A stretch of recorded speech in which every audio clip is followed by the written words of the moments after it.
قیامت کے دن کھڑی بھی ہوں گی. یہ جو وَإِذَا الْمَوْءُودَةُ سُئِلَتْ بِأَيِّ ذَنبٍ قُتِلَتْ، قرآن کہتا ہے جس دن زندہ دفن کی ہوئی بچی سے پوچھا جائے گا بتا تجھے کس جرم میں قتل کیا گیا.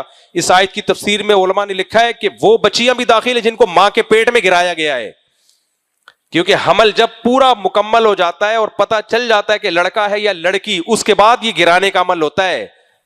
اس بچے میں جان پڑ چکی ہوتی ہے، قتل کیا جاتا ہے باقاعدہ. میرے پاس تو ماؤں کے فون آئے ہیں کہ ہم ہاسپٹل گئے، پتہ چلا بچی ہے، تو ہم نے کہا گرا دو. کہہ رہے جب گرایا گیا نا اس بچی کی جان نکلی ہے پیٹ میں، تڑپی ہے وہ تو ماں میں اللہ کا خوف تھا، ڈر گئی کہ میں نے کیا کیا ہے، مار دیا بچی کو. کہہ رہی مجھے رو رہی ہوں، میں نے کیا کیا، اپنی بچی کو ہلاک کیا. کروڑوں بچیاں چائنا میں اور انڈیا میں ماں کے پیٹ میں قتل کی گئی ہیں، تب جا کے گروتھ ریشو پہ انہوں نے کیا کیا ہے، کنٹرول. نہیں آ رہی سمجھ میں؟ زمانہ جاہلیت میں جن باپوں نے اپنی بیٹیوں کو زندہ دفن کر دیا تھا ان پہ کوئی کیس ہوا دنیا میں؟ کیوں نہیں ہوا؟ کیس کرنے والا باپ ہی ہوتا ہے نا. جب باپ ہی مار رہا ہے تو کون کیس کرے گا؟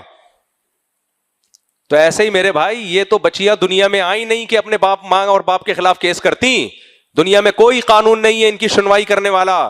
تو آپ کا کیا خیال ہے، اللہ چھوڑ دے گا ہے اس بیس پہ کہ تمہاری اولاد تھی جو مرضی کرو؟ اللہ نے چھوڑنا ہوتا تو مشرکین کو کیوں اللہ کہے گا میں پکڑوں گا کہ کیوں تمہاری اولاد تھی تم نے مار کیسے دیا ان کو؟ تو میں نے کہا اس لیے میرے بھائی میں نے پھر اپنی مثال دی. میں نے کہا میرے 19 ہیں اس وقت کی، اب تک کی رپورٹ جو کسی بھی وقت چینج ہو سکتی ہے، 19 ہے. میں نے کہا میں آپ کو میں شو مارنے کے لیے نہیں کہہ رہا، اللہ نظر بد سے بچائے، اللہ نے ہماری برائیوں پہ پردہ ڈالا ہوا ہے، بہت نیک نہیں ہے ہم. میں نے ان سے کہا میں آپ کو خوش نظر آ رہا ہوں کہ نہیں آ رہا؟ کہتے ہیں ماشاءاللہ فٹ فاٹ. تو میں نے کہا ہمارے 19 ہیں اور آ کے آپ ہمارے بچوں سے ملو. الحمدللہ اب تک کی رپورٹ کے مطابق نہ کوئی چور ہے، نہ کوئی مسجد سے چپل چوراتا ہے، سارے پڑھ بھی رہے ہیں، مدرسے جا رہے ہیں، اسکول جا رہے ہیں، جو نارمل. میں نے کہا بہت کوئی فرشتے ورشتے ہوں ایسا نہیں ہے، کوئی بھی نہیں بگڑا. تو یہ جو تربیت کا آپ لوگوں نے منجن بیچا ہوا ہے نا، بچے جتنے زیادہ ہوتے ہیں وہ ایک دوسرے کو سنبھالتے ہیں.